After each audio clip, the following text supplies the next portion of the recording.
Siz o'zingiz istamagan holatda begona ayol bilan tasodifiy jinsiy aloqa qilib qo'ydingiz.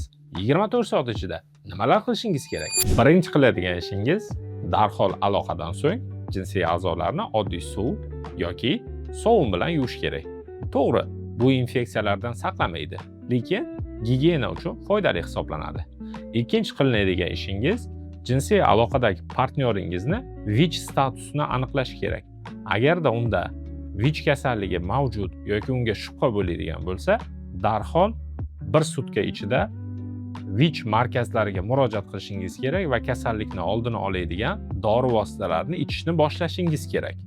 Ma'lum bir 2-3 kun o'tgandan so'ng sizning siydik yo'lingizda achishish, qichishish yoki noqulayliklar mavjud bo'lsa, himoyalanmagan aloqadan o'tuvchi infeksiyalar, gonoreya, xlamidiya, trichomonada, mikoplazma, genitalium kabi infeksiyalarga PCR analizi topshirishingiz zarur hisoblanadi.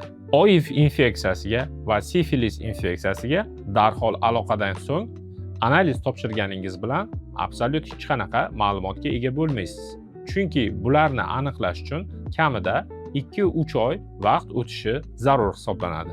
Va albatta, bu infeksiyalar taraflama sizda muammo bo'lmagan bo'lsa, keyingi safar himoyalangan aloqani tanlang. Ba'zi infeksiyalarga esa darhol analiz topshirib bo'lmaydi. Masalan, OIV, ya'ni VICH, SPID deyiladi xalq orasida va sifilis kabi infeksiyalarga. Bu infeksiyalarni qondan aniqlash uchun o'rtacha hisobda 2-3 oy muddat o'tgani ma'qul hisoblanadi. Agar sizda ham himoyalanmagan tasodifiy aloqalar bo'lgan bo'lsa, yuqoridagi kasallik belgilarini kutib o'tirishingiz shart emas. Quyidagi raqamlar orqali aloqaga chiqing va albatta biz muammolarni tekshirib aniqlab beramiz.